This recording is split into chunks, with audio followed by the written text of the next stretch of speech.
Carlos Augusto Nazaré é um mestre no sentido amplo do termo. Eu tenho orgulho de ter trabalhado com ele, pois sei da sua exigência profissional. Sempre firme, sempre muito decidido e determinado naquilo que ele acredita e produz. E ele sabe produzir teatro com T maiúsculo.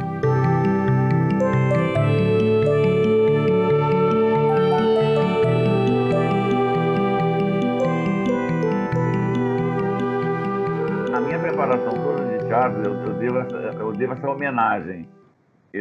Quem me colocou a semente do teatro, o vírus do teatro, quem me fez me apaixonar pelo teatro e entender teatro, foi Amir Haddad. Amir Haddad. Durante 5 anos, eu frequentei a oficina dele de teatro, que era na Casa do Estudante Universitário, ali no Flamengo. Isso não é do seu tempo. E ele fazia uma grande oficina às segundas-feiras. Durante a semana a gente tinha aula de tudo, de corpo, de teatro, de voz, de texto, de tudo. E tinha saídas para a rua, né? A gente ia para a rua fazer teatro de rua. Na verdade, eu comecei com a Amir fazendo teatro de rua. Que foi meu grande... Eu tenho alguns gurus assim, né? Amir, Ilo Krugli. Que eu... Aí em 92 você fez O Misterioso Rápido de Flor de Sereno. Aí em 92 eu adaptei, do Haroldo Bruno, é um livro assim, muito consagrado literariamente, né? É Misterioso Rápido de Flor de Sereno. E eu fiz uma adaptação, aliás, eu não fiz uma, eu fiz essa, depois eu fiz várias outras adaptações desse mesmo. O livro é tão rico que houve várias adaptações. Mas essa, especificamente, a adaptação do livro como um todo, foi que eu fiz com o cenário do João Gomes. Eu não me lembro se a trilha era ao vivo, era, né? Era ao vivo. Trilha ao vivo. Não. Inicialmente a gente gravou a trilha e depois a gente fez ao vivo. Ah, tá. É porque é muito tempo, né, Marcos? Em 94, você ganhou um festival de prêmios com Pássaro Limo Verde, né? Eu tenho aqui o livro também, que é da Vertente Teatral, uma coleção que você lançou, né? Com vários espetáculos. Aí nesse momento eu já estava totalmente mergulhado no teatro, né? Eu não parei de dar aula e só fazia teatro. Porque quando eu comecei a me envolver com teatro, eu disse duas coisas. Eu disse assim, se eu realmente sei fazer isso, eu vou viver de teatro só e não vou fazer outra coisa a não ser teatro. E a única coisa que eu quero ser é um profissional respeitado. Você nasceu com o dom de artista. E esse olhar puro de menino, que pode ser um privilégio, também pode ter uma pontinha de dor se você não conseguir cumprir o seu destino. Por isso, tenha persistência. Não deixe que nada, nem ninguém impeça essa tua caminhada.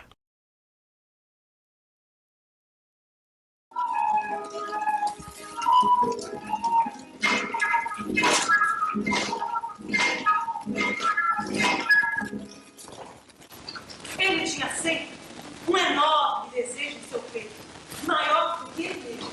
Uma estranha sensação. Muito menino ainda, não sabia o que aquilo significava, mas sabia que teria que descobrir um dia. É desejo, vontade do deixe, Maria.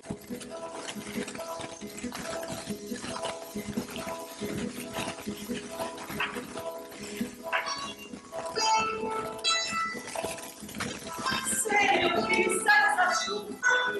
Calma, mas é tão gostoso a chuva batendo no rosto da gente, olhando quem lê da gente, deixando o desejo da gente. É chuva, mãe, é chuva. Molha o rosto da gente, enche o desejo da gente. É chuva. Ah, mãe, eu tenho um circo dentro de mim. E agora? O que eu faço?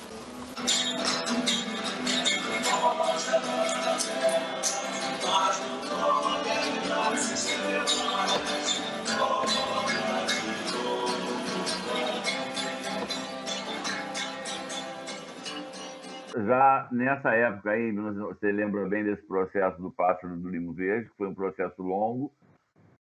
Pássaro do Limo Verde, ele nasceu, de tentar ser muito rápido, eu fui convidado pela Magda Modesto para fazer 15 diretores da América Latina foram convidados para fazer um curso em Partido Alferes, com uma diretora do Teatro Romeno de bonecos, que falava 6 idiomas, ou seja, não falava nenhum e falava todos. E a gente era um regime europeu de curso, né? Nós ficamos 3 meses internos, 7 horas a gente estava na sala de aula, 11 horas a gente estava assistindo vídeo ainda. Então foi um intensivão. E nesse curso eu levei um cordel do Pássaro do Limo Verde que eu tinha comprado numa viagem minha a Recife. E comecei a trabalhar ali a Flor do Sereno e já o Pássaro. A Flor do Sereno eu comecei a montar, foi o meu espetáculo, minha prova desse curso, foi montar a Flor do Sereno com boneco. E como lá só tinha fera, tinha o Augusto, do Boneco de Olinda, então a gente conversava muito sobre o texto do Pássaro, sobre cultura popular, etc. Então eu voltei a Recife mais 2 vezes para assistir teatro de boneco de rua, né? Teve um trabalho de pesquisa muito grande. Depois eu passei tempos dentro do Museu da República, daquele Museu do Folclore.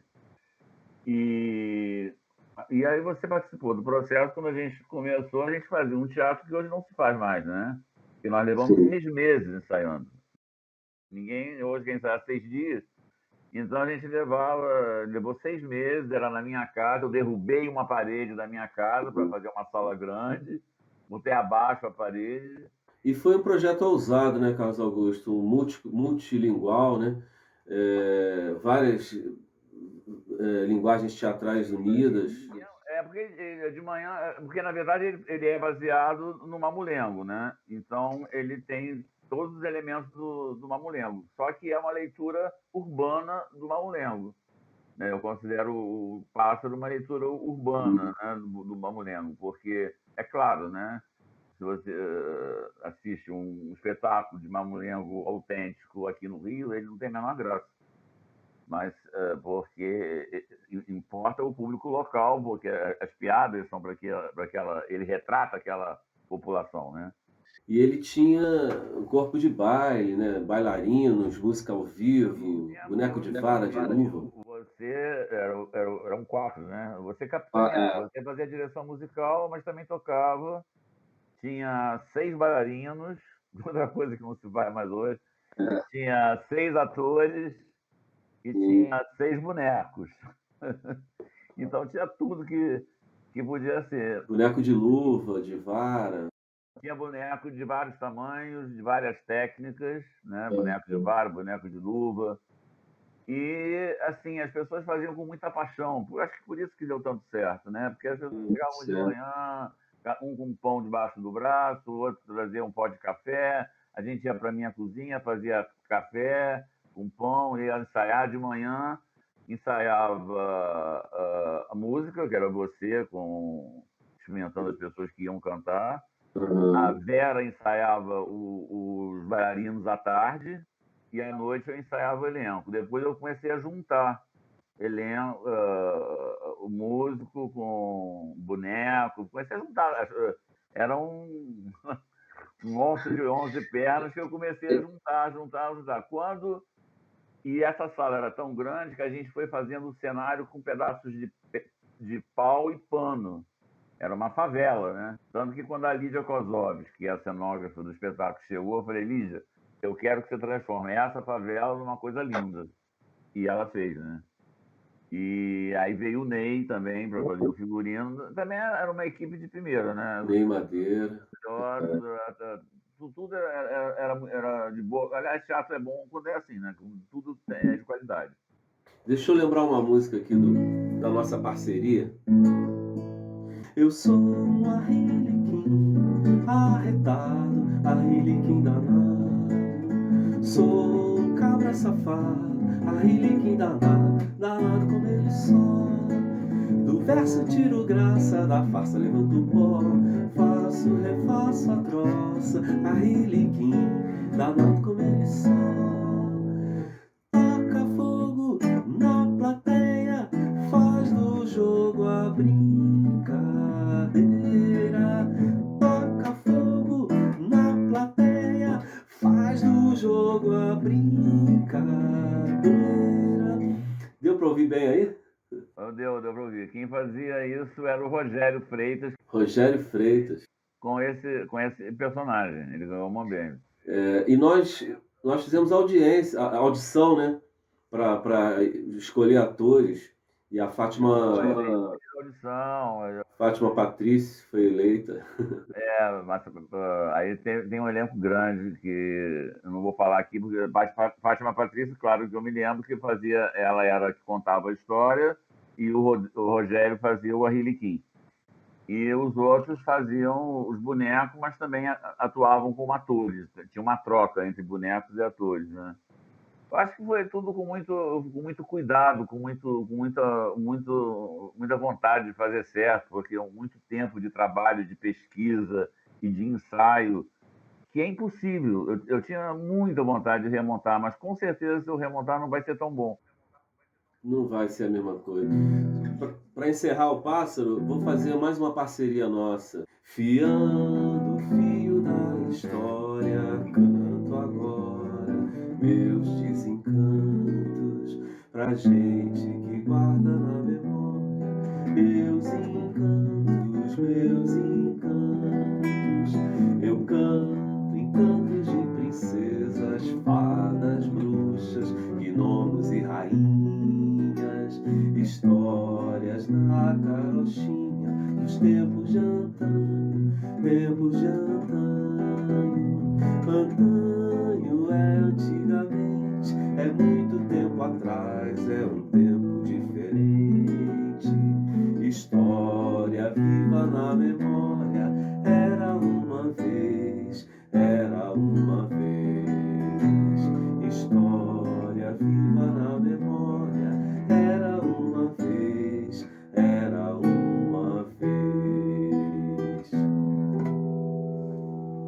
Lembra disso? Claro, eu adoro essa música. Embora não fosse um musical, mas tinha um entrelaçamento muito sutil e muito bem feito entre música, texto, ação, dramaturgia. Era tudo muito bem equilibrado, né? Mas a gente como a gente não se ensaia. A gente ensaiou 6 meses, de manhã à noite, todos os dias. Sim. Exceto domingo. E muitos prêmios, né, Carlos Augusto? No prêmio Coca-Cola, nós fomos indicados para todas as categorias. Esse ano o prêmio foi Domingos Oliveira. Eu lembro. Oliveira dizia assim que eu gosto de gente assim, que ganha tudo, que ganha todos os prêmios. Foi a minha primeira indicação ao Coca-Cola e eu perdi para o Paulo Jobim, uma derrota ilustre, né? Tudo bem. E aí, então? Ganhar parece que é uma bobagem, mas não é. Eu acho que o importante é ser indicado, porque ganhar entra é um detalhe complicado, acho que não é um detalhe. Mas assim, esse ano aí o Domingos Oliveira, de brincadeira, como a gente estava indicado em todos os prêmios, na hora que falava do pássaro, ele fazia que os apresentadores fizessem um cor, né? Pássaro do Limo Verde. Aí ele brincava com isso.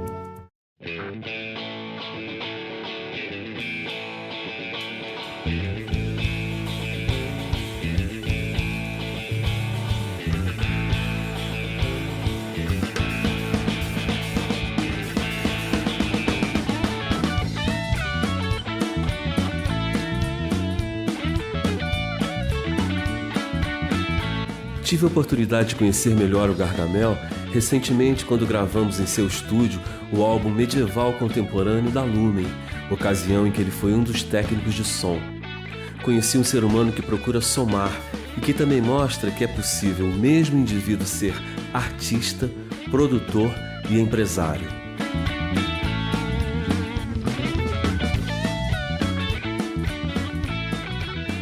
a ideia da produção, cara, é legal, porra. Você pode pensar a ideia. Mas, porra, executar a ideia e também tocar, bicho, é complicado. Exatamente, exatamente. Eu sabendo disso, eu saí da passagem de som nesse clima, exatamente nesse clima. Cara, fui lá para um barzinho que o Celso tomava ali perto na Lapa, ali, ele tomava uma cerveja. Cara, eu fui lá com a galera, tomei uma cerveja, descontraí, meu irmão. Quando eu voltei, eu desliguei o disjuntor da produção. É isso aí. E foi, cara. E é isso. É Entendeu? isso. E aí funcionou. Celso é um exemplo do artista, né, cara? Artista. Aquele artista que até passa da faixa, todas as faixas amarelas. Sim, totalmente. Eu vou pirar. Totalmente. Eu vou assim, viu? Sou artista.com. Aurea, eu falo que a minha história com o Celso, ela vai bem além do tocar com ele, assim. E aí eu vou falar exatamente do que eu comentei lá atrás, que é uma história incrível. Que meu pai se tornou amigo do Celso em 1974 ou 75, quando foi vender um amplificador, ou foi comprar um amplificador. Acho que provavelmente foi comprar. Foi comprar o Marshall, e era o Celso. E aí eles se conheceram. O Celso não era famoso ainda, né? Enfim, estava ainda tocando nas casas ali do Rio de Janeiro e tal. E aí o Celso e meu pai ficaram, cara, muito próximos e tal. O Celso estava passando por um momento complicado de saúde. Ele estava com alguma doença, alguma coisa do tipo, que ele autoimune, alguma coisa do tipo. E meu pai convidou Celso para poder passar um tempo aqui em Petrópolis, na nossa casa, na Mosela, né? E aí, isso em 75 para 76.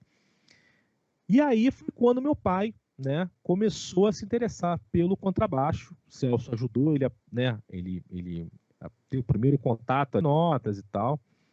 E eles ensaiavam em cima do meu quarto, era uma casa de 2 andares, e eles ensaiaram em cima e meu quarto era embaixo. Eu dei uma entrevista, inclusive, para um fã do Celso, para um jornal, que eles fizeram uma matéria lá do Sul, e eu contei essa história, o cara ficou amarradaço, o cara ficou enlouquecido, maneiríssimo isso. Um jornal lá do... O Celso era catarinense ou gaúcho? Não, o Celso era carioca. Era carioca. Só que ele teve uma vida muito... Ele passou um tempo em Blumenau, quando criança ainda. Depois voltou para o Rio, depois voltou para Joinville mais velho, já bem mais velho. E aí ficou lá até morrer, né? Até os últimos dias. Em algum quarto escuro, ela deve estar.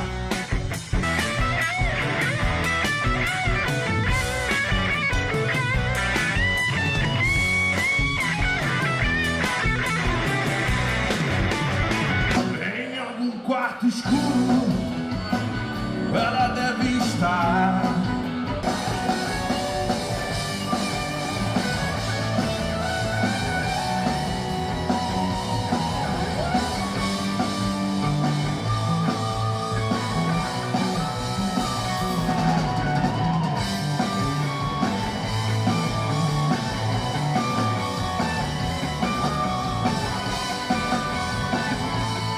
Sentindo calor, tremendo de frio, sentindo calor.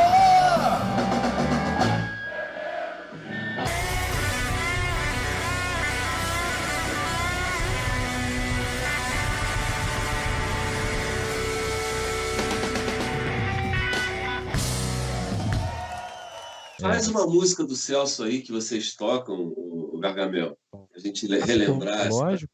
Essa aqui, na verdade, é uma que a história dessa música é interessante porque eu sempre conheci legal o trabalho do Celso, mas essa música ela estava um pouco perdida, eu não me lembrava. E o Celso, pô, e essa aqui, não sei o quê. Quando ele mostrou essa música, eu falei, Celso, essa música é para abrir o show, cara. Essa música é fantástica para abrir o show. Aí ele, pô, você acha mesmo? Eu falei, cara, acho. Cara, e foi, na verdade, depois que a gente decidiu isso, até os últimos dias dele, ele abriu o show com essa música. E essa música, eu tô regravando ela com arranjo novo, no meu trabalho, vou regravar ela nesse trabalho que eu tô fazendo agora, que eu vou lançar. Trabalho solo? O trabalho solo. Então essa aqui que é Tempos Difíceis.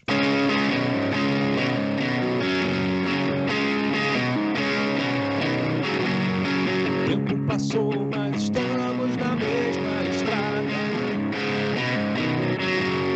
Escuto promessas, mentiras que não dão em nada. Eles dizem que tudo ainda vai mudar.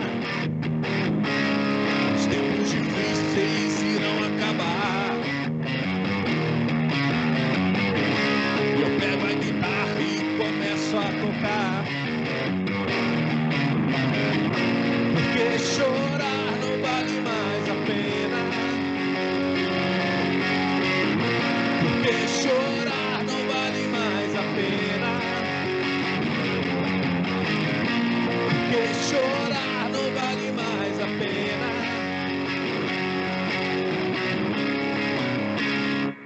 Essa aí, cara, tempos difíceis. Muito legal. E refrão bom, ele é bom de refrão pra caceta, né? Ótimo, ótimo. E eu adoro música com refrão, né? Idem. Pô, para os músicos também, né? O momento que você começa você começa a refletir isso, cara. E acabando botando em prática algumas coisas que você não conseguia por conta do dia a dia. Acho que o meu caso foi muito isso, com o meu trabalho solo, e também com alguns cursos meus que estavam... eu queria botar online, fazer, realmente transformar num infoproduto, vamos dizer assim, né? Como já há algum tempo isso tem acontecido, né? O estudo via EAD, né? Vamos dizer assim.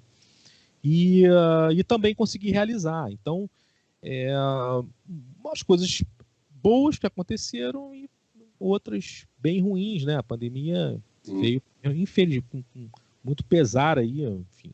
Mas eu acho que a gente tem que tentar pensar no meio tão complicado, num momento tão complicado, algumas coisas produtivas. A gente tentar ser o mais produtivo possível. Eu vou te dizer que eu consegui realmente ser bem produtivo na pandemia. Eu também, cara. Eu, graças a Deus, bem produtivo na pandemia. Consegui realizar bastante coisa mesmo. Fala pra gente a origem desse nome artístico, né? Como é que isso emplacou? Tem um personagem aí atrás de você, né? Que virou realmente... O Gargamel, ele surgiu de uma brincadeira de infância, né? No quartel lá, cara, era um lugar de grandes figuras, assim, grandes amigos que eu tenho até hoje. E os mais velhos, né? Os mais espertos, né, galera? Eu era bem moleque e tal. Tinham, sei lá, deviam ter três moleques jogando bola com o nome de Rafael, e esse cara mais velho começou a botar o apelido em todo mundo. E por algum motivo... a identificação, né? Por algum motivo que assim, eu pergunto para essas pessoas, ninguém sabe responder o motivo. Mas provavelmente foi isso, querer botar apelido nas pessoas. E aí o meu veio o Gargamel. O meu acabou pegando. Eu nunca me importei, na verdade. Aquela história do pegou porque você não gostava. Não, mentira. Para mim, não tinha o menor problema. Tanto que eu assumi ele com o maior prazer e tal, depois. Mas foi numa brincadeira de bairro, jogando bola, e onde apareceu o apelido Gargamel. E não tinha nada, essa galera não tinha a ver com a galera da música, e um belo dia eu tava com a galera da música e esse cara passa. E aí, Gargamel? E aí, filho? Aí foi. Aí que pegou.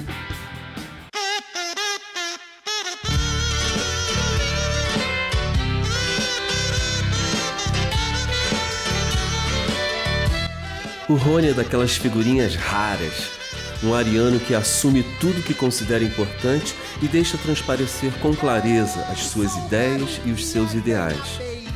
Ele compõe com facilidade porque brota criatividade lá de dentro do seu ser inquieto. E tem a cor da tapioca, o que é? Pipoca, pipoca, pipoca, pipoca,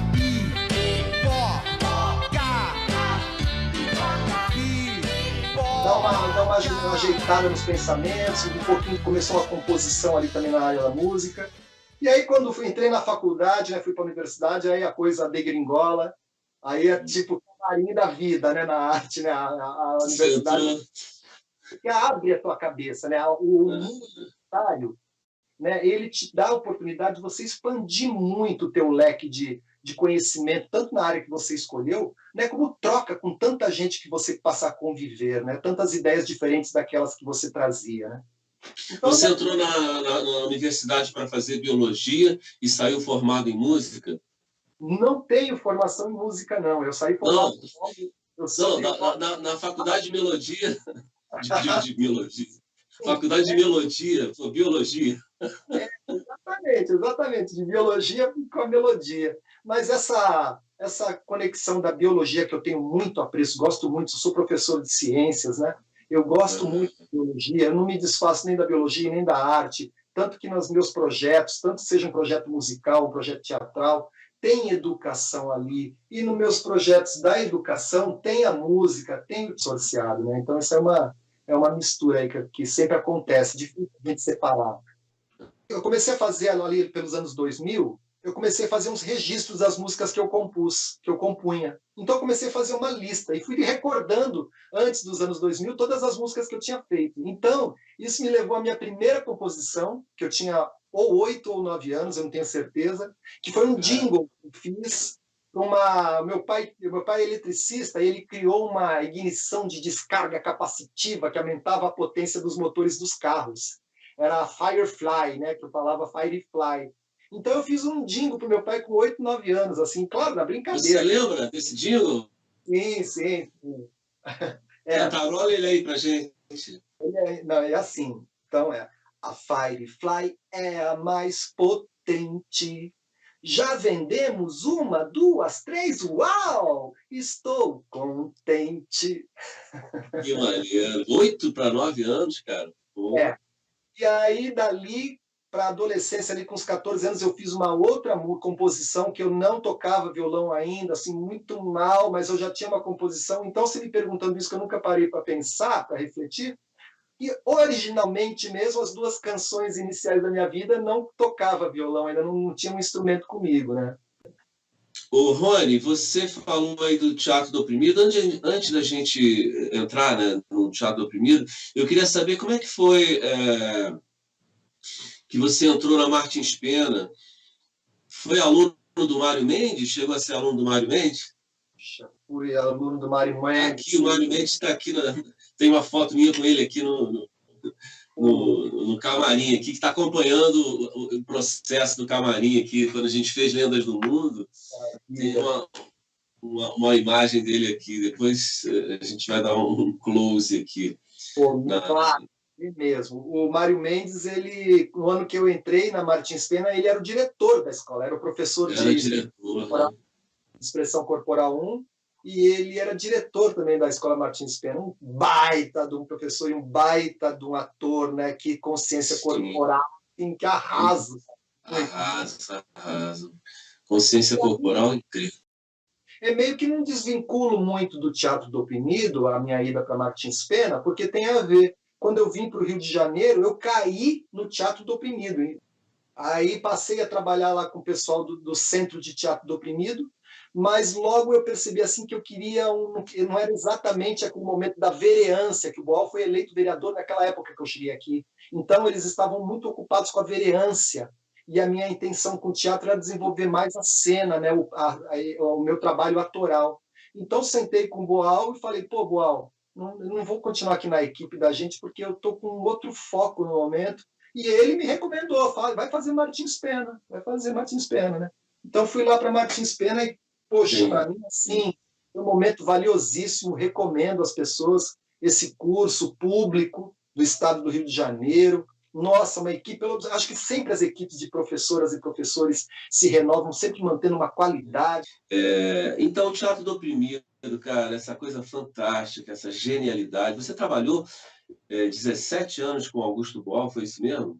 Isso mesmo. É o que eu falei. Quando eu vim, me formei em biologia,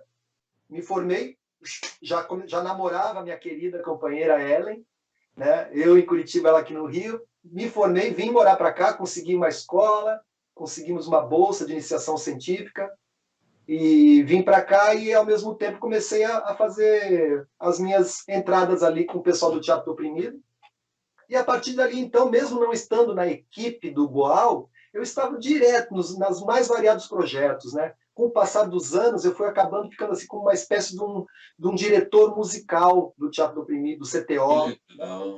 A gente, com o nosso espetáculo musical que a gente criou em 2004 para uma Conferência Nacional das Mulheres do nosso grande presidente Lula, né? Ele fez a primeira Conferência Nacional de Mulheres e a gente foi convidado para lá em Brasília para apresentar o espetáculo, né, de abertura, com Lula presente e tudo, né? Então, esse espetáculo que tratava de questões de gênero, de machismo, ele foi um musical, basicamente com composições minhas, e ele não era verbalizado. Então, depois que a gente fez essa apresentação lá em 2004, de 2005 até 2010, a gente passou por muitos países, tive a fortuna com o Teatro do Oprimido de viajar para muitos países, para encontros, conferências. Quais países que vocês visitaram, que vocês viajaram? O Teatro do Oprimido a gente foi para o Egito, a gente foi para a Índia, a gente foi para Guatemala, Áustria, Croácia, Senegal, França. E era só ação dramática e música? O espetáculo era musical, sem fala, as situações acontecendo, com as suas movimentações, né, teatro e imagem. As músicas tinham até letra, mas em português, algumas delas tinham letra, mas isso não interferia nada na compreensão do público, porque a cena ali estava acontecendo, né, para valer. Rapaz, teve até uma moça que, ao ver o espetáculo da gente na Croácia, ela transformou aquilo no doutorado dela, nosso espetáculo. Aí, muito legal, depois você lê a análise da pessoa sobre sua música, que o momento de conflito, a música destacava um andamento binário que reforçava a polaridade entre o protagonista e o antagonista. Sim, uma coisa muito legal, né? Isso que é também uma coisa da arte, né? Você jogou para fora, agora os olhares, né, vão digerir aquilo ali, vão decodificar de diversas maneiras. O Teatro do Oprimido ele é uma ferramenta de luta, de transformação da sociedade muito importante, né? Ligar por aquilo que eu falei, o Teatro do Oprimido, o primeiro papel dele é democratizar a arte, tirar a gente do papel de consumidor, né? E, além disso, ele está discutindo questões que você vive, são questões que são do teu cotidiano. Você não vai ver uma peça de teatro do Oprimido, a gente montando um espetáculo sobre o problema, vamos exagerar assim, das mulheres com burca no Afeganistão.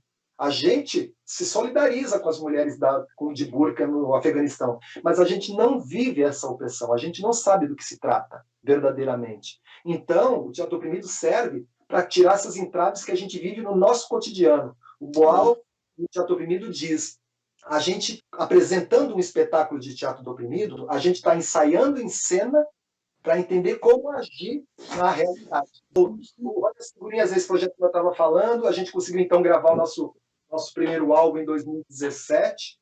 A gente teve assim a felicidade de ter a participação da Maria Alcina no nosso trabalho, da Suzana Salles, da turma do Arrigo Barnabé, de Itamar Assunção, da turma dela mesmo, né, a Suzana Salles, e também a Áurea Martins, né? Imagina assim, que felicidade, 3 mulheres dessas no nosso álbum, que acabou logo no primeiro trabalho. Esse álbum foi selecionado, né, para o Prêmio da Música Brasileira de 2018. Assim, eu falei, caraca, que bacana, né?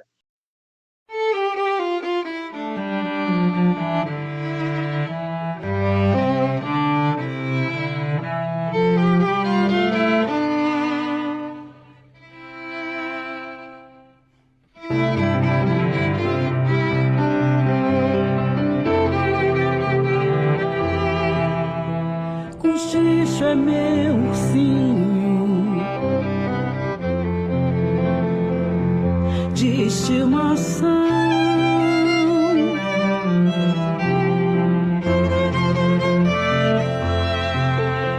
Cochicho é um grande amigo, me ouve com atenção.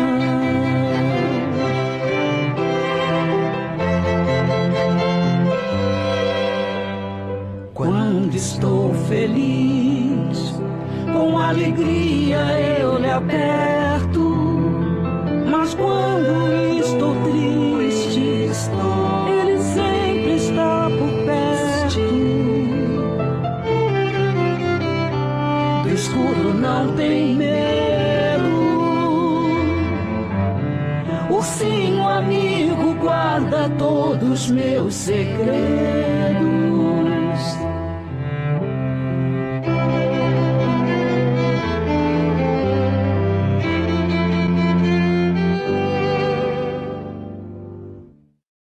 Que legal. Então, esse trabalho da gente são composições autorais. Então, eu vou apresentar aqui a música de abertura, né? Que é a música Liberdade. Vamos nela, então, aí. Param, pam, pam, pam, param, pam, param, pam, param, pam, param, parararararara, parararararara, pam, param, pam, param, pam, param, pam, param, parararararara, pararara. Liberdade já foi uma calça velha e desbotada. Liberdade já foi deitar na rede e fazer nada. Liberdade já foi não ter a mão acorrentada. Liberdade já foi poder dizer o que pensava. Liberdade ainda é tudo isso. Na verdade, liberdade é um compromisso com a paz, com meus pais, com os animais. É abrir o coração pra amar sempre mais.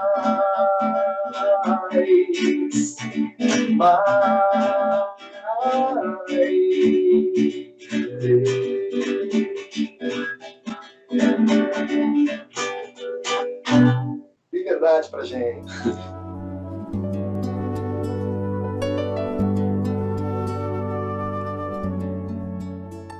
Poesia, meu passarinho, bordada em tico-tico,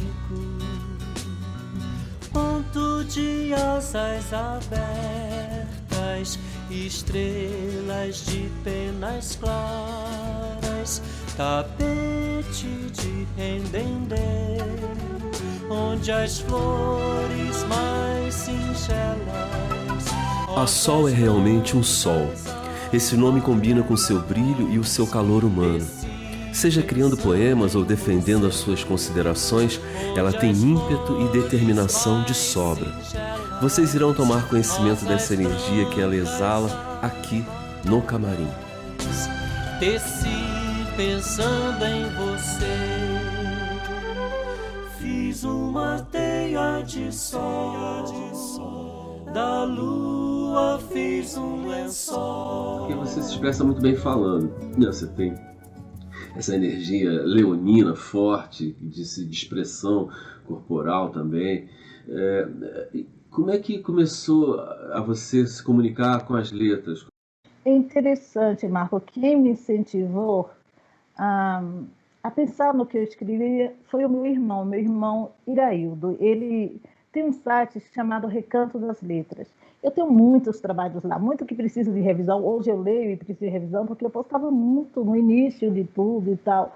Mas eu devo ter mais de 1000 trabalhos nesse site. Devo não, eu tenho mais de 1000 trabalhos.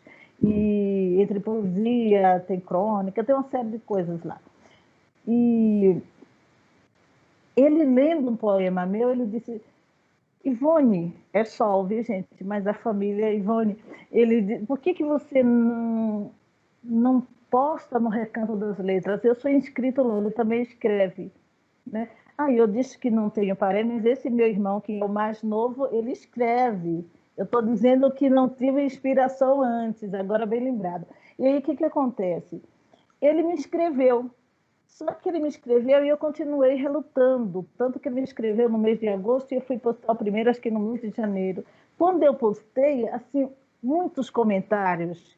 E aí as pessoas gostando, e aquilo foi me envolvendo. E isso também foi um motor para a minha produção. Eu queria todo dia postar. Às vezes eu postava 3 poemas por dia. Então isso me alimentou muito. Então o começo foi aí. Agora, o começo de publicar o que faço. Eu escrevi muito na adolescência. O escrever era o meu alívio, porque você sabe os conflitos da adolescência. Então, eu colocava tudo no papel, lia, chorava, achava lindo e rasgava. Quando eu rasgava, estava outra pessoa. Era uma terapia fantástica. Começou assim, terapia.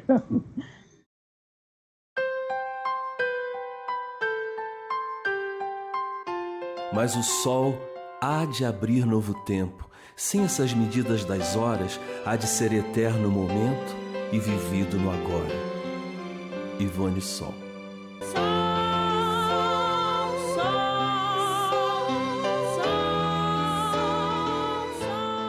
Legal. Escrever era o meu alívio, né?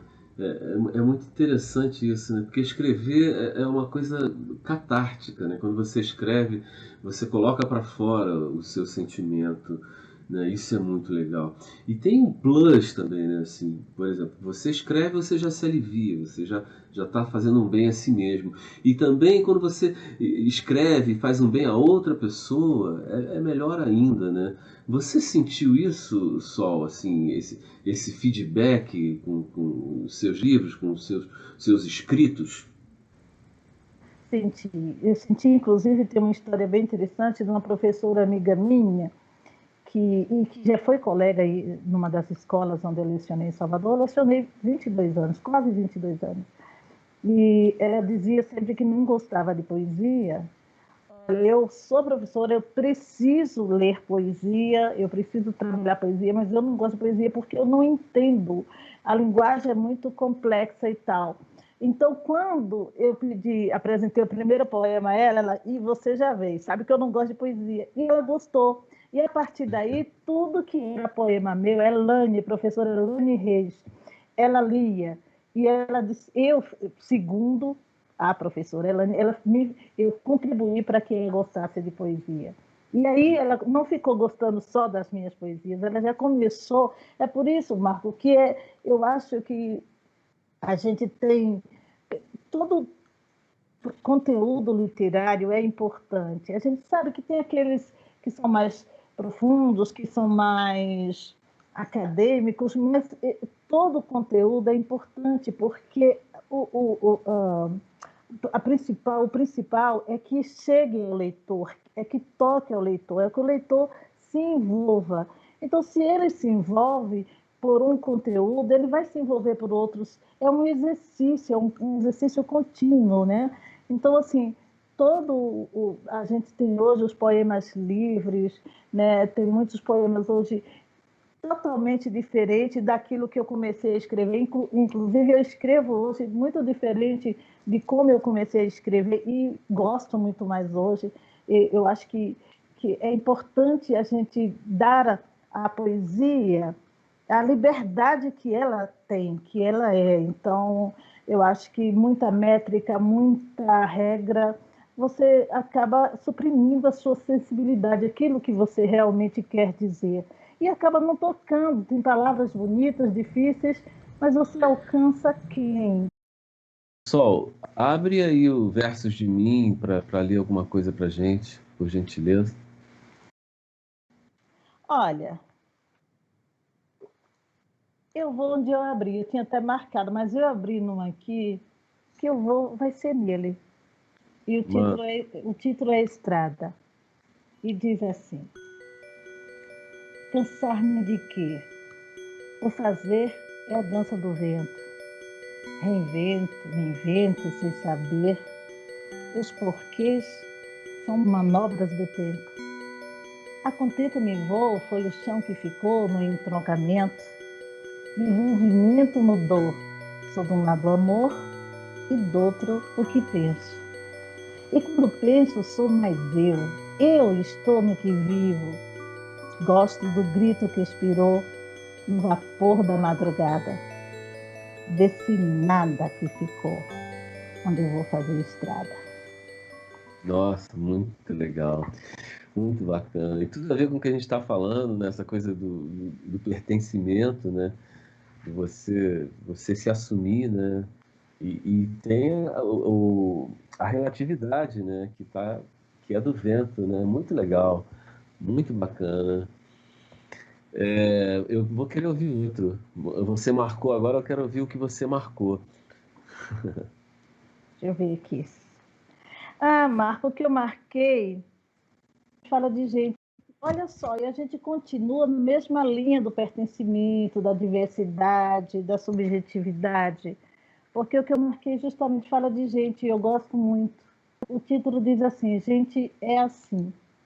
Gosto de gente tangível que dispensa meus saltos, seja do asfalto ou do chão. Gente é gente e pronto. Gente sabe viver e vive o que sabe. Erra sem remorsos e só pede desculpa se ofender alguém. Eu gosto de gente que gosta de coisas esdrúxulas. Espanta-se com o belo, comete gafe e se diverte. Pode ser esquisito, mas gente que é gente acorda de rosto amassado. Às vezes bem-humorado, outras nem quer acordar. Gente de verdade é imperfeita, mas sabe perfeitamente se amar. Sabe escolher uma roupa e se gostar no espelho, cabelos lisos ou crespo, despenteado. Gente é um barato, sabe ter estilo. Gente é assim, depois muda. Eu volto daqui a pouquinho, tu sai daí não. Mais uma folha virada, a cabeça tá explodindo. O ano passa voado e eu vou buscando um caminho melhor. O sol se põe e o povo volta à rotina sem dó. Acompanhado ou só, poucos vão fazendo história. Dentre fracassos e glórias o tempo é rei. E tudo tem sua hora, não demora porque tá geral na reta.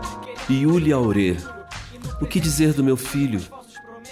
Bem, o que eu posso dizer é que não há nepotismo algum nessa relação, até mesmo porque eu sempre fui muito exigente com ele. Eu o convidei para o camarim pelo seu talento e pela sua obra. Uma obra que revela muito bem o autor, pois é carregada de sensibilidade criativa. Nada muda se você não mudar. O tempo vai passar, a vida vai cobrar, não dá. E a tua experiência como beatmaker, né? Como é que foi que você se inseriu nesse universo de produtor musical? Então, lá por 2009 já, né, 2010, quando eu comecei a rimar e fazer beatbox, eu já adorava fazer beat, assim, já gostava de me aventurar com produção junto com o meu parceiro Zila, que já era um baita beatmaker. Tanto ele que foi meu grande professor dessa caminhada, assim, o Pedro Dom também, em 2010, 2011, já estava lançando álbum de instrumento, era grande influência para mim. E isso já ficava muito na minha cabeça, mas, né, eu fui executar mesmo, assim, de finalizar várias produções só lá para 2016, 2015, já no final da banda, que foi quando eu comecei a executar, porque antes eu era muito mais focado nas rimas, né? Eu era muito mais poeta e escrevia muito mais. Isso. Muito mais versador e também trabalhava sempre com as artes também, né? Grafitando, muralismo, e isso andava junto, né? Mas essa paixão por pesquisa musical e trabalho com produção musical já estava ali, só que também eu não tinha um computador potente para poder fazer um trabalho de edição e de produção. E aí, em 2016, ali eu consegui, e desde então eu estudo muito esse processo de produção musical também, além de só, né, composição de música, shows e tal. Eu entendi. E a Sampleada? A Sampleada é um selo que você criou, foi isso? Isso, a Sampleada, ela é um novo projeto que eu criei junto do meu parceiro Zila Sonoro. Ela começou como uma festa, né? Uma festa de música eletrônica no geral, música de batidas, com o intuito de ser um local onde a gente pudesse fazer o nosso acervo, né? Onde a gente pudesse lançar trabalhos autorais ali de música instrumental, de experimentações, de música experimental também, e de outros parceiros também dessa caminhada, né? Que a gente tem vários amigos aqui que também são produtores, né? O nosso baterista da nossa banda também é beatmaker, o baixista também, o Pedro Dom também já tinha um outro álbum que que até foi lançado pela Sampleada, que foi o Dom Koba, que era de produção de beats também. E a partir disso, a gente, depois, logo que iniciou a pandemia, a gente decidiu transformar a Sampleada num selo de música para deixar um arquivo, né, em registro das nossos trabalhos musicais e visuais, assim, né? E aí ele é uma das vertentes aí do nosso trabalho, né? Mas voltado mais para um universo beatmaking mesmo, de produção de música eletrônica. Essas amostras sonoras, elas são trechos, né? Por exemplo, você pode pegar um trecho emblemático, né? Por exemplo, de uma música, né? Claro, claro, e é muito ritmada a coisa, né? Por exemplo, tu deu o exemplo do tchup tchurururu, por exemplo, né? Eu posso pegar esse tchup tchurururu e transformar em tchup tchup tchurururu, tchurup tchurururu, tchup tchurup tchurururu, e aí fazer uma outra célula, né? E a partir disso eu só uso aquele timbre do tchururu, e sendo que eu também posso aumentar aquela wave, né?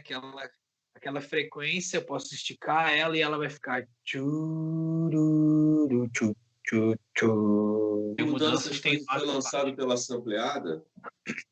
Não, Mudanças veio antes da Sampleada, né? Isso, veio antes, mas a gente lançou agora pela Sampleada uma reedition do Mudanças, que daí é um presente que a gente deu aí que eu recebi, na verdade, de um grande amigo, que é um full vídeo, né? Um vídeo desse álbum. Isso. Um vídeo, uma obra, é mais uma obra de arte, assim mesmo, para audiovisual. Pra galera assistir. Isso, uma obra audiovisual pra galera assistir aí.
Vamos dar um salto para artes visuais. Qual é o lance do Caminho das Serpentes Encantadas? Podia passar para a gente essa experiência aí? Claro, claro. E, então, nessa caminhada, né, sempre também com a arte envolvida, né, eu sempre tive muito envolvido com a pichação e com grafite, e isso nunca me deixou fugir, né, dessa paixão pela arte. E como eu trabalhava com design também, né, sempre me mantive nessa ativa por amor, né? E nesse processo, em 2017, eu conheci a Cláudia Sperb, que é uma grande artista aqui de Novo Hamburgo, do Rio Grande do Sul, que ela trabalha com xilogravura e mosaicos, né? E ela foi minha professora de arte num encontro que a gente teve através do sobrinho dela, que era um amigo meu de infância, Marcelo. E a partir disso eu conheci ela, uma grande artista, uma baita amiga que se tornou, que é a Cláudia. E ela tem esse espaço que você citou, que é o Caminho das Serpentes Encantadas, que é um parque de mosaicos aqui no Rio Grande do Sul, no Morro Reuter aqui, que ela concebeu há 20 anos, né? Que ela já mora naquele espaço onde ela criou o ateliê dela. A Cláudia, que é uma artista que tem obras no mundo inteiro, ela morou em São Paulo, foi a conterrânea de Itamar Assunção, Chico César, trabalha com xilogravura, né? Ela tem vários trabalhos aí espalhados, e eu tive a honra de poder ser aluno dela e na sequência tive uma amizade com ela muito forte, da qual a gente seguiu parceria, e eu virei ajudante dela, lá no ateliê dela. Virei artesão também, trabalhando, né, junto com ela lá no Parque do Caminho das Serpentes Encantadas. Foi essa conexão que foi uma expansão também na minha carreira como artista, né? Uma baita mestra ela, uma grande amiga. E com ela eu executei vários trabalhos, eu fui impressor de xilogravura dela no começo. Eu comecei como impressor de xilogravura e aí aprendi também a técnica do mosaico, virei restaurador e também artesão lá com ela, nesse espaço dela.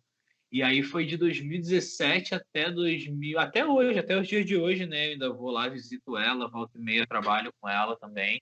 A gente realiza uns trabalhos de arte junto. E aí teve vários projetos. A gente foi para São Paulo também, teve um projeto no Butantã, que ela tem uma praça de mosaicos lá. A gente fez uma revitalização da praça de mosaicos dela lá, foi muito maneiro. Eu tive a honra de colocar algumas obras minhas lá de mosaico também. E ela foi uma grande mestra, é uma grande amiga, minha referência para mim no universo das artes visuais, né? E aí essa foi uma das vertentes da arte aí, da qual eu fui seguindo.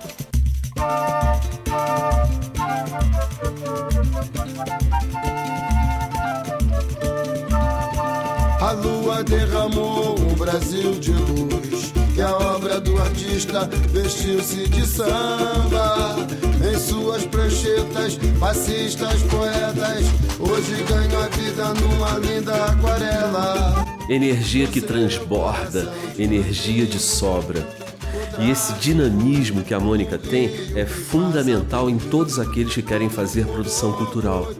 Porque eu entendo que se não tiver essa disposição e essa garra, é melhor nem tentar trabalhar com produção cultural. O artista, o palco é a portela. Tristeza dá um tempo e vem brincar, vem brincar. Todo samba a primeira e vou provar. Traz o pincel, o pandeiro cantando e vem pintar o mundo.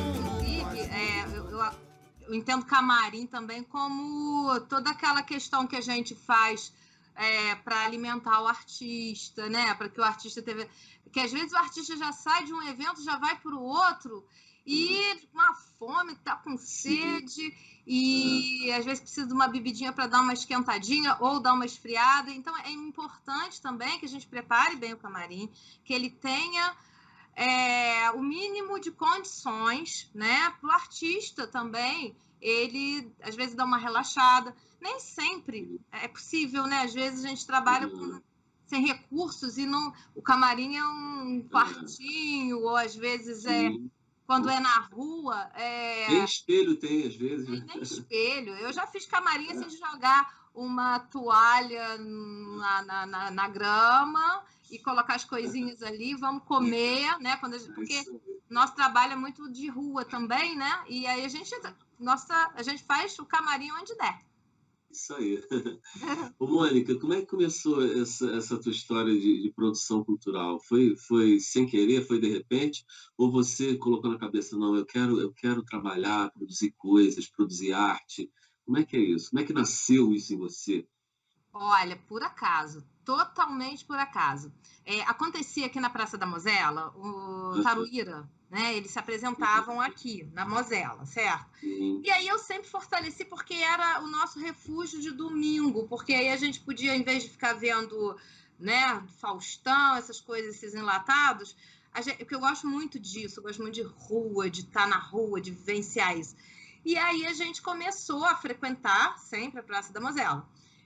Um determinado momento, o Taruíra começou a fazer em outras praças, né? Ele começou a ir uma vez por semana para a Mosela, no primeiro domingo, parece, e para outras praças. E aí a Mosela ficou órfã, né? Ficou vazia. E tinha muita gente que vinha, às vezes, do Rio, de outros lugares. Onde é que é a Praça do Chorinho, não sei o quê. E os comerciantes também sentiram muito, né? Sentiram muito. Na época, um comerciante falou assim: Mônica, você tem uns contatos aí e tal, passa pra gente, né, fazer nos outros domingos também, porque isso refletiu no comércio, né? A falta da atividade musical. E aí eu comecei a indicar alguns grupos e me envolvendo ali cada vez mais e fortalecia no sentido de fazer a divulgação, né? Fazia a indicação dos artistas que iam lá fechar diretamente com os estabelecimentos, e eu fortalecia na parte de divulgação, né? Eu fazia cartazes, eu divulgava na internet, eu mandava e-mail e ia para lá, claro, né? Todo domingo eu estava lá batendo meu cartão, tirava foto, e aquilo, poxa, eu falei assim, legal, eu curti, se dali eu comecei.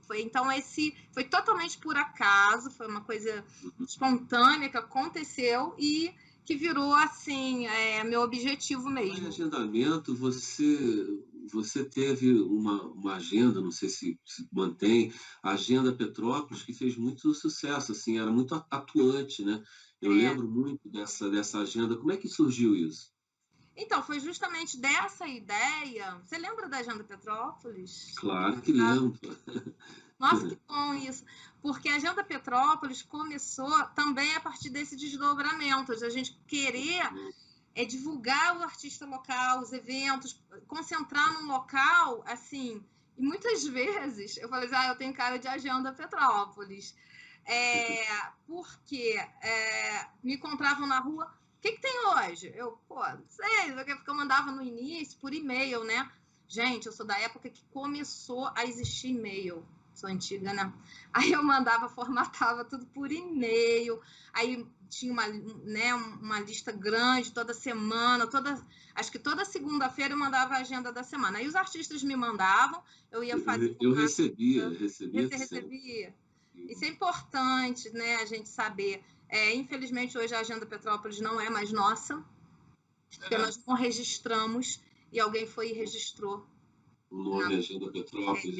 E nós, infelizmente, né, perdemos o nome, Agenda Petrópolis, mas é importante esse depoimento. Eu fico muito feliz, sabe, de saber que eu comecei, né, a construir, né, e infelizmente eu não tinha esse entendimento, porque como eu não fazia para ganhar dinheiro, eu não me preocupei em registrar o nome, né?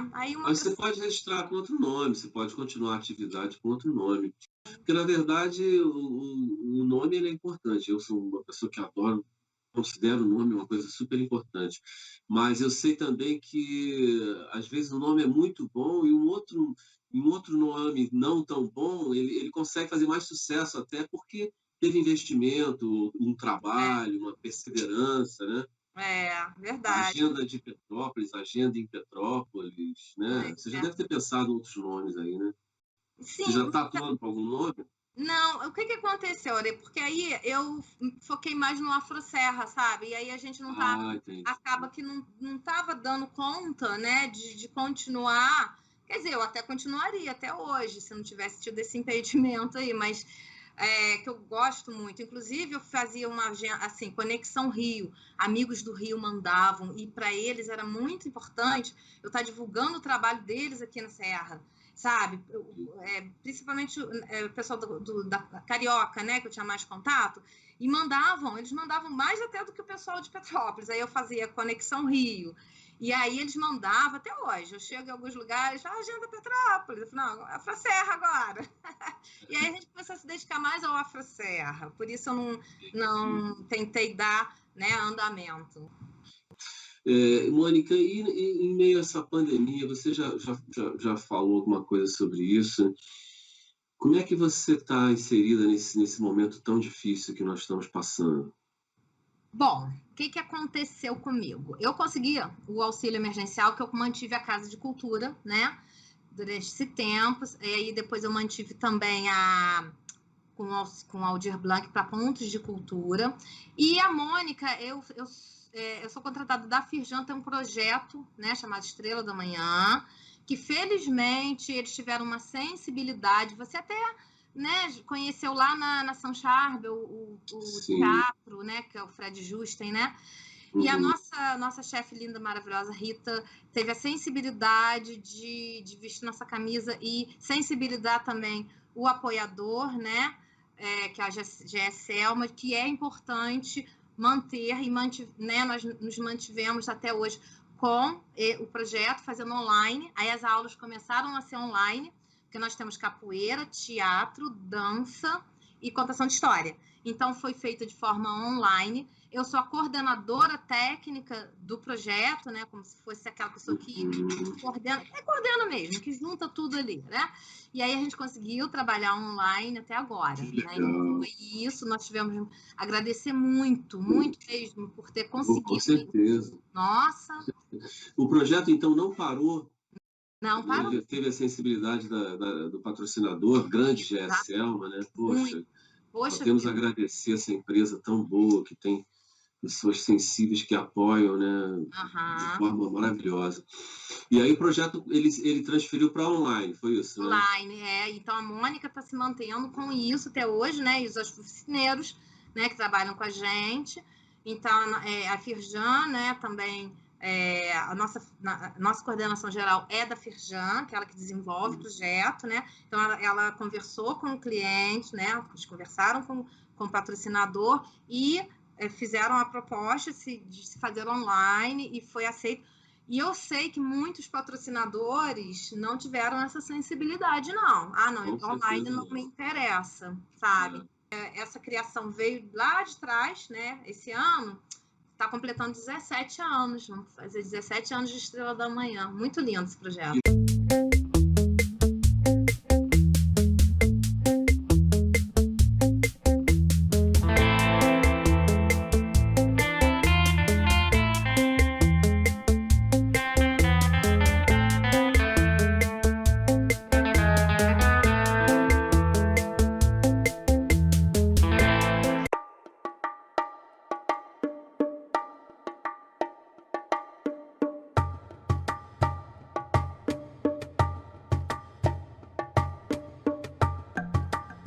Eu conheci o projeto pela escola, foi em março, no começo do ano.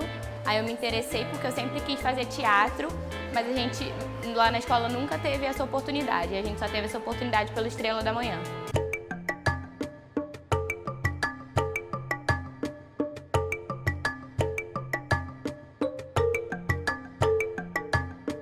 A dança me ensinou muitas coisas, melhorou a minha mobilidade, melhorou a minha autoestima, meu desenvolvimento cerebral também foi muito melhor por causa da dança. Pensei já em desistir, mas não tem como, é uma coisa inexplicável. A gente vai pra lá, às vezes a gente vai com um problema, vai com alguns carregos no corpo, aí a gente chega lá, a gente simplesmente acaba.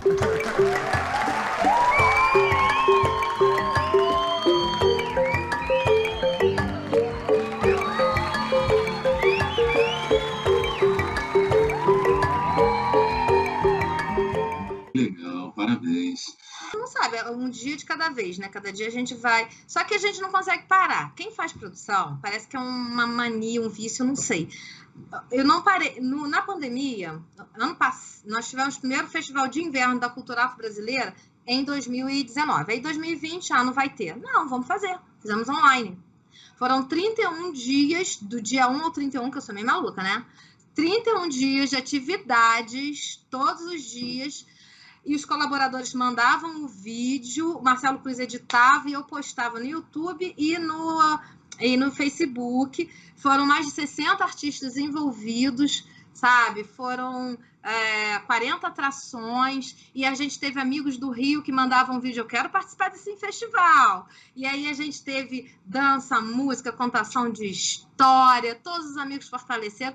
Olha, foi o maior festival, tá, de cultura afro-brasileira de toda a região serrana. Nunca houve. 31 dias de festival.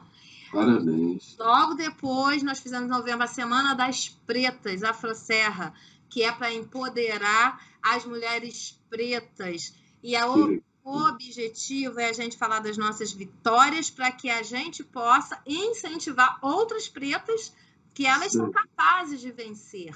Né? Fortalecer. Exato. E também foi lindo, foi uma semana em novembro. Aí tivemos o dia do samba, porque também não pôde, né, presencial. E nós vamos fazer agora no Dia da Mulher, a segunda Semana das Pretas Afroserra. Eu canto que me cabe em tom menor, não sei como sou tão comum, faço por mim o que eu puder, cada irmão, cada irmã, qualquer um, a vida é mesmo assim, seja o que eu quiser. Tem gente que toca um instrumento, tem gente que pinta, tem gente que compõe, e tem aqueles que fazem tudo isso porque são multiartistas. Beto Pereira é um desses artistas completos que tranquilamente passeia de bike entre a pintura do som e a harmonia das tintas. Eu sou o que se pode imaginar e o que já não se pode mais fazer. Em 87, se não me engano, 86, eu fiz o primeiro LP. Na verdade, não era... Eu tinha vontade de fazer uma fita cassete na época, né? Uhum. E aí, meu irmão já tinha uma banda chamada Banda Tropical. E aí eu peguei minhas músicas, comecinho de compor, né? Você está aprendendo ainda a compor, mas já estava com a ideia de fazer fita cassete. Acabou que gostaram tanto, né? Ficou bem gravado, apesar de ser 2 canais. A gente gravou num bar, eu botei a voz dentro do banheiro, né? Porque não tinha estúdio, né? E aí, mas acabou acontecendo o primeiro LP, chamado Massaroca, e justamente comecei a ficar reconhecido, as pessoas já gostando, no começo da história, em 86. Você tem alguma música que você pode tocar desse primeiro? Uma pincelada de alguma música desse primeiro? Vamos aqui. Chama-se Amor de Canela. Cavalo cansado à beira do caminho, quanta gente boa andando sozinho. Pinto uma senhora, dona do destino, amor de canela, roseira de espinho, amor de canela, roseira de... Cavalo cansado à beira do caminho, quanta gente boa andando sozinho. Cavalo cansado à beira do caminho, quanta gente boa andando sozinho.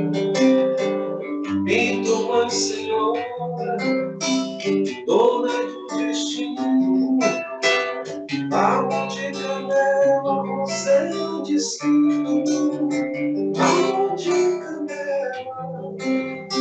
roseira de espinho, amor de canela, roseira de espinho. Não estamos sozinhos, cantamos um chorinho. Faça o seu som, onde todos os vinhos, todos os corações cantando em desalinho.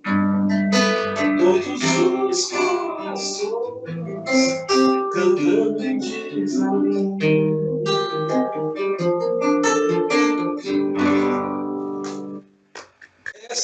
Bela cantiga.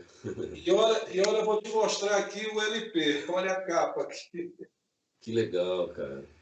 Eu sou da época do LP. Isso aqui é uma Maçaroca e eu estou desenhando aqui justamente esse personagem chamado Maçaroca e tal. Então, tu já viu como é a capa, né? Não sei se está dando para te olhar direitinho. Tá dando para ver. Bela capa. Tá dando para ver? Show. Então, bem simples mesmo, mas foi o primeiro LP, né? Aí foram 4 LPs, mas, pô, estou gravando agora o 16º CD, né? 16º CD. É história. Pô, muita história. E você chegou a gravar ou cantar alguma música desses mestres que você chegou a tocar? Josias, por exemplo, você chegou ou você prefere cantar mais as suas autorais? Não, eu gosto, eu adoro. Inclusive, dividimos, nós somos parceiros, eu e Josias, né, de muitas músicas. Né? É mesmo? Que legal. A maioria das minhas músicas, Josias está sempre presente, né? E olha que ele faz muita coisa sozinho, é difícil fazer com parceiro. Uhum. Mas aí eu tive a honra e o prazer de estar sempre com ele. Os nossos clássicos, as músicas minhas mais conhecidas lá no Maranhão, justamente são nossas, né? Inclusive, me leva, amor, abraça quem te ama, me acolhe, amor. Meu peito só reclama, vem, me chama. Humana, onde quer que fores, ao meu lado, me leva, amor. E Josias, me alumiou toda a terra, me alumiou, vamos lá, toda a terra, tal.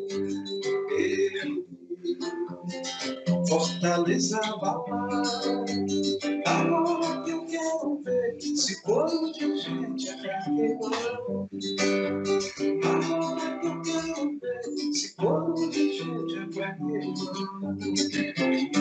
Vou pedir pra São João, minha união, pra nos ajudar. É um jeito de flores, chama pra trabalhar. Esse é um clássico do Josias, né? Esse é um clássico. Essa música é belíssima, belíssima. Eu cheguei a tocar essa música. Né? Chegou a tocar? Cheguei. Pô, então você conhece tudo, você conhece. Não, poxa, não. Assim, olha, eu te confesso que eu acho o ritmo do boi, para mim, cara, tá no mesmo patamar do baião, do samba. Eu vou botar essa tríade. Para mim, com toda sinceridade, eu falei até com um amigo meu que toca na minha banda aí. A gente tem um boi que a gente está fazendo agora nesse espetáculo. E é um boi que eu compus com a letra da Silvia Ortoff.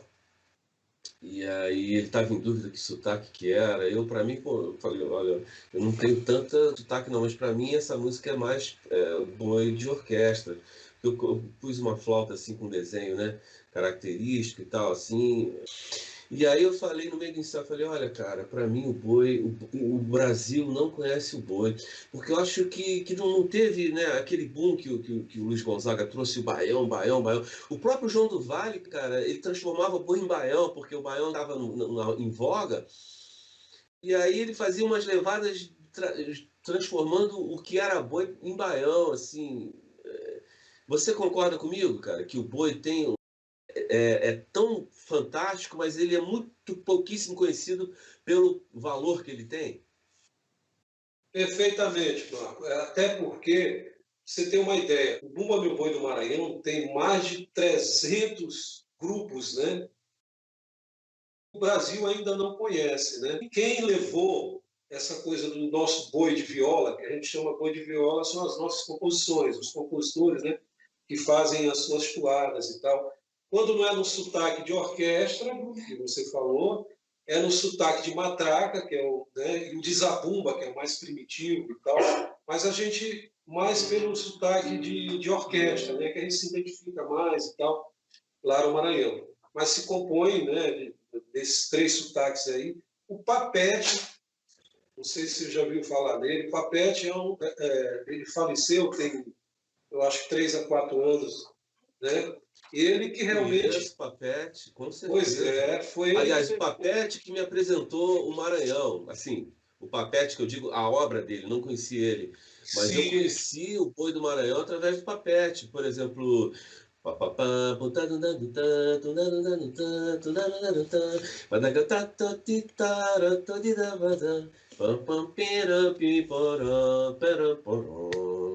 São João, meu São João. Né? Pô, isso é muito lindo. César Teixeira, né? Boi da Lua, né? Boi da Lua, de César foi Teixeira. Foi o Papete que levou, que foi o precursor da música do Maranhão, pode-se falar dessa forma, né? Verdade. Ele que levou para lá as músicas de Josias Sobrinho, César Teixeira, Chico Maranhão, Ronaldo Mota, grandes compositores que estão até hoje lá na luta, mas foi ele que levou para Marcos Pereira, ele já morava em São Paulo, e levou e fez, né, sucesso fantástico. A referência, quando a gente fala em Puma Meu Boi, né, sempre o Papete está sempre presente, e um grande amigo meu, um grande parceiro também, nós fomos parceiros de algumas canções também, e foi ele que deu o pontapé inicial para que essa música do Maranhão, lá dentro do Maranhão, fosse reconhecida. Mas realmente o Brasil ainda não reconhece, né? Talvez tem muitas, né, muitas coisas que a gente sempre fala, uma pela distância, né, a coisa geográfica, né? São Luís sempre é o final das temporadas. Quem ia com o teatro sempre finalizava lá e descia direto para o Rio, para São Paulo, né?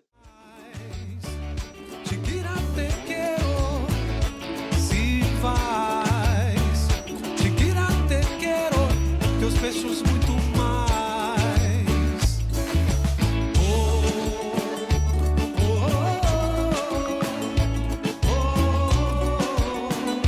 Eres mi maldito amor.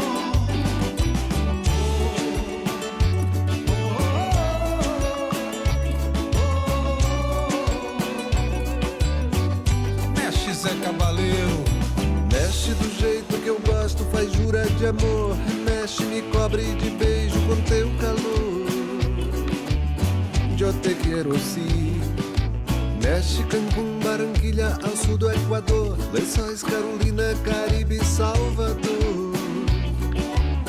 Eu te quero sim. Mexe esse teu requebrado me incendiou. Bateu na moleira, meu coração disparou. Sempre mi maldito amor. Mexe-me, arrepia a pele, peço por favor. Baila comigo la última noche. És mi maldito amor. Mexe, tu cuerpo caliente, me gusta tu sexy. Me chama pra bailar, me chama pra bailar. Mexe, tu cuerpo caliente, me gusta tu sexy. Me chama pra bailar, me chama pra bailar. Chiquira, te quero. Se vais, Chiquira, te quero. tus beijos muito mais. Chiquira, te quero.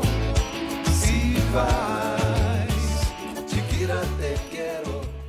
Pô, se interessaram já a arte prontinha, eu fico meio assim enciumado, né? Mas eu tenho sorte, Marco, de não ter só, por exemplo, quando eu atendo alguém que quer uma tela e tal, eu acabo virando amigo, né?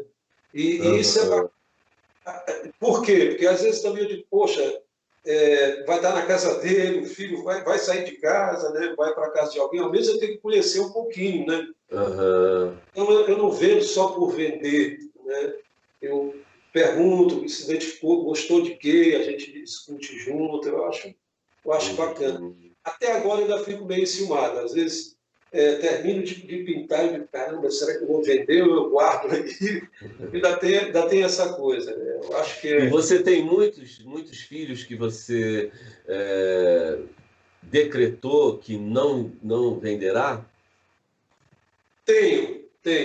Às vezes eu quero vender, às vezes eu digo, caramba, as contas chegando aí, como é que vai ficar? Mas aí acaba... O lance é botar um preço absurdo, né, cara? É o que eu faço, né?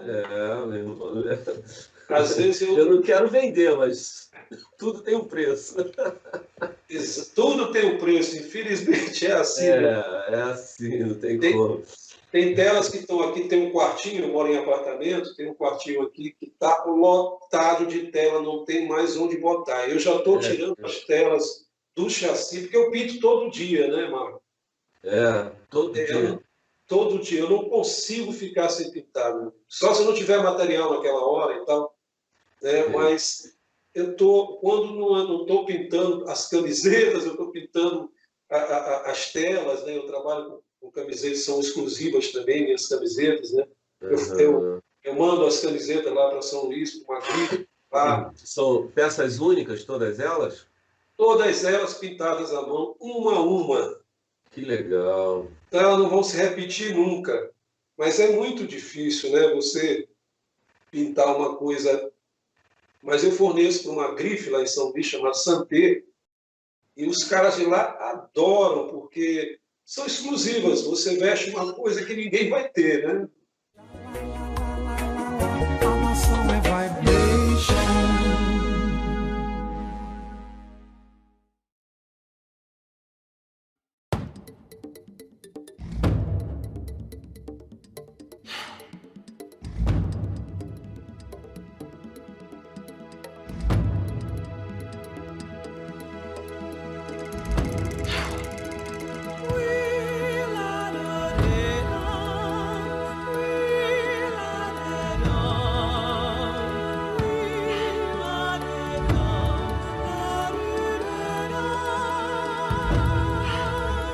A Ana Cecília tem alma de atriz.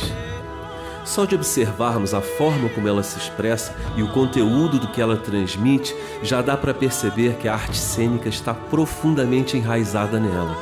E em cena, a Ana vivencia essa arte com todas as forças do seu ser.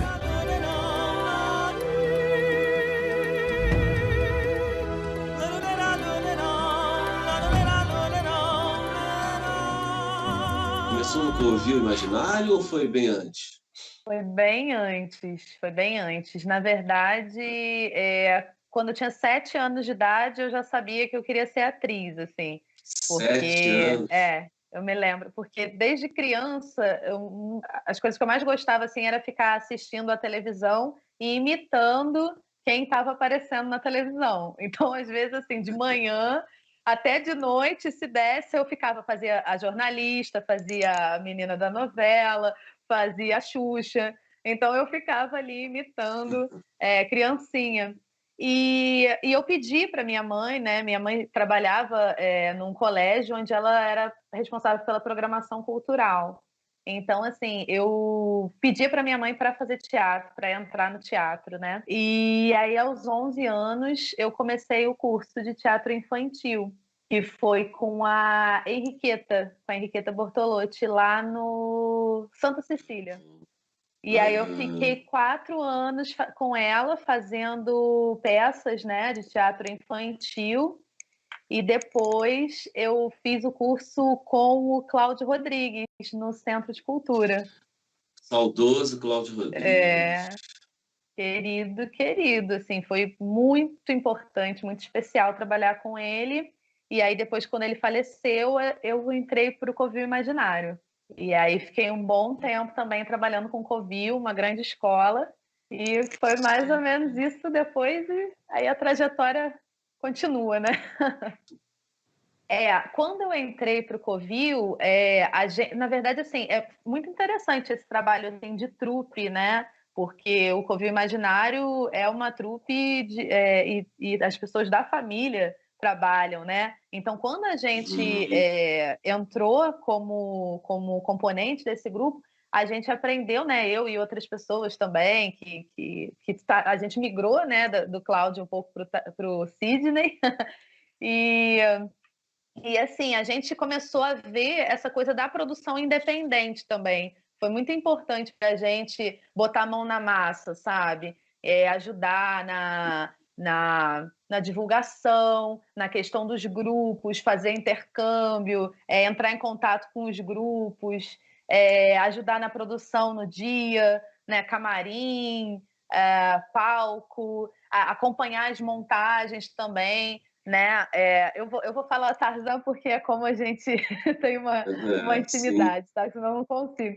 Mas ele também como ele trabalhava muito com essa coisa da montagem, da iluminação, né? Então ele fazia os próprios refletores, a questão de montar o palco, né? Do espaço do covil.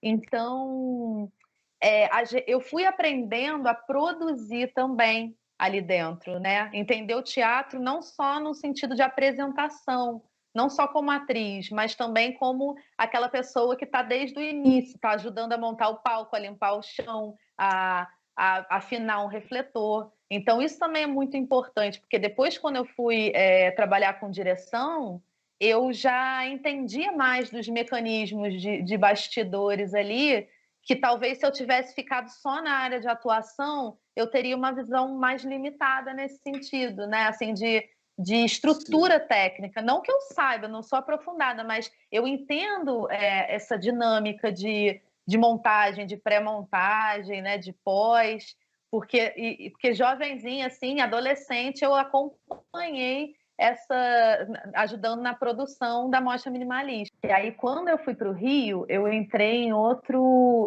grupo, que foi a partir de um intercâmbio que eu fiz em São Bernardo do Campo, que é o diretor que eu trabalho também atualmente, que é o Ronaldo. E aí, depois que eu trabalhei com o Ronaldo, eu comecei a desenvolver mais os trabalhos mais autorais assim na Unirio, porque como eu comecei a ter contato com alunos da Unirio também, a gente às vezes queria fazer algumas experimentações, trabalhar algumas técnicas, né, de acordo, dependendo do que a gente queria pesquisar. E aí eu me aventurei aí nesse trabalho de direção, que eu gosto muito também, assim. Então, foi isso. É engraçado, né? Porque quando a gente chega na ficha técnica, sempre é uma coisa assim, caramba, quem fez o quê dentro da Plumber, né? Digamos assim.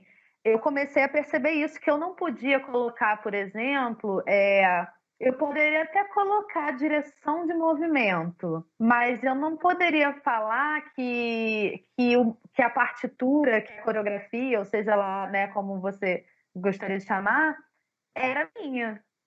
E, sabe, eu poderia até falar que o roteiro era meu, mas eu não poderia falar que o texto era meu, porque aquele texto foi criado. Então a gente começou a criar alguns nomes também novos, né? Tipo, coreografia, não sei o que, nananã. Aí os dois, né? Roteiro, concepção. Quem deu o start fez a concepção, mas o texto não é meu, né? O texto. Então, eu acho que é uma forma também da gente. Eu acho que tem que se abrir na hora da ficha técnica. Eu acho que quem está à frente precisa falar, gente, o que vocês acham? Porque muitas vezes eu vejo, sim, que o crédito ele é importante, não no sentido de status, mas no sentido de pertencimento, de valorização do que foi trabalhado dentro da sala de ensaio. Não é assim, vou botar aqui por causa do meu currículo. Pode até ser, mas é mais assim, para você se sentir autônomo, dono do seu fazer. Porque se o trabalho não foi hierarquizado, dentro de uma ficha técnica, isso não pode estar hierarquizado, né? Então, Exatamente. Realmente, eu acho que são novas formas de se pensar mesmo esses lugares, né? Tem uma diretora que eu gosto muito, que é a Ariane Muschini, que ela, uma vez eu vi do Teatro de Soleil, né? Que eu vi uma palestra com ela e ela falou assim, o papel da direção, ele é um papel assim como se os atores e as atrizes estivessem dentro de um bote descendo uma corredeira. A direção é só tirar as pedras que estão ali naquele caminho, para que eles possam descer de uma maneira fluida, segura. E eu achei essa imagem muito bonita, assim, porque realmente quem está no bote não é o diretor, né? Eu acho que esse trabalho de direção é exatamente como é que você torna o caminho, o processo menos engasgado, menos doloroso, menos as críticas. E você tem que ter o embasamento ali de que aquela decisão ela foi tomada e você tá... porque é isso, né? Liderança não é tirania, mas em algum momento você se responsabiliza por aquele resultado, né? E a gente não conseguia pauta. E aí, o que a gente começou a fazer? Ir para espaços alternativos. Então, a gente apresentou em hostel, a gente apresentou em garagem, a gente apresentou em sala de ensaio, de sala de dança.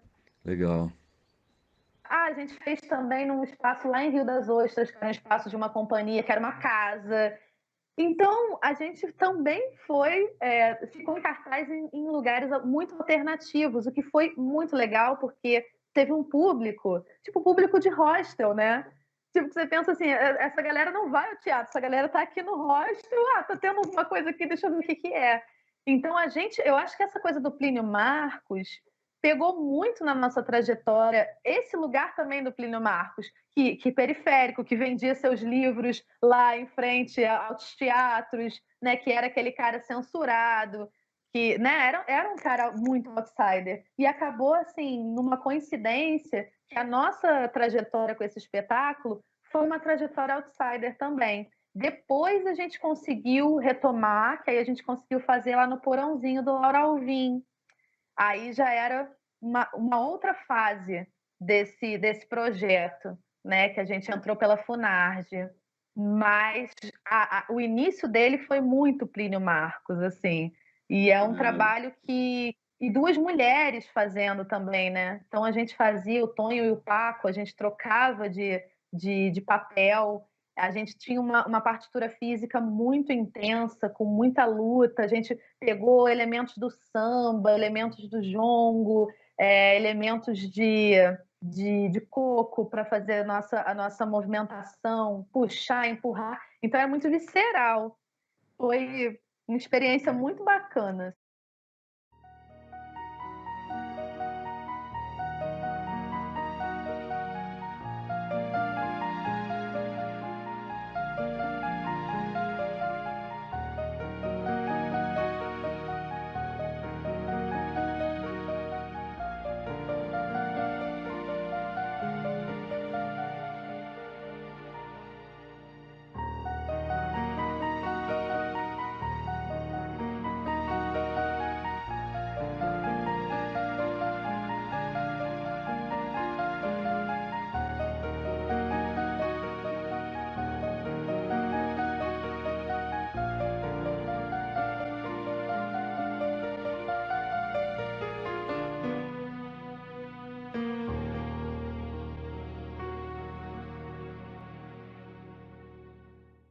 Como é que foi essa coisa de receber esses prêmios aí, por esse espetáculo? Foi muito bacana, assim, né? Eu acho que o Guerra Peixe foi uma surpresa muito boa, assim.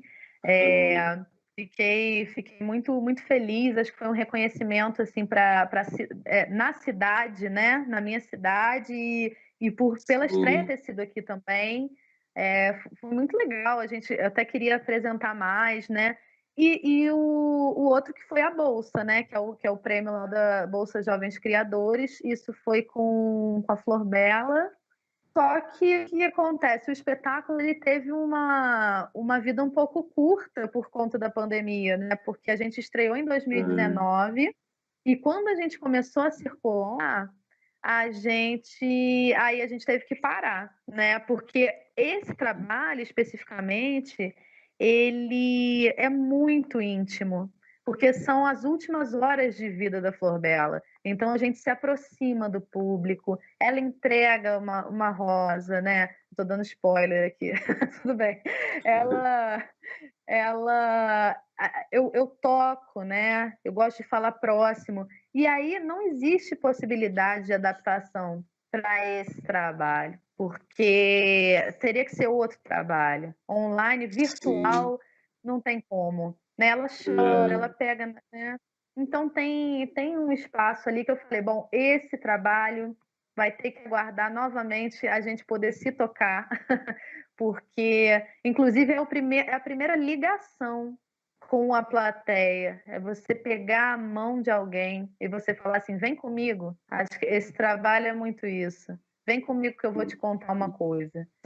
Sem esse toque na mão, não consigo iniciar o trabalho, sabe?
E se tem alguém aí na plateia que tenha esse bolo no peito, venha me procurar depois.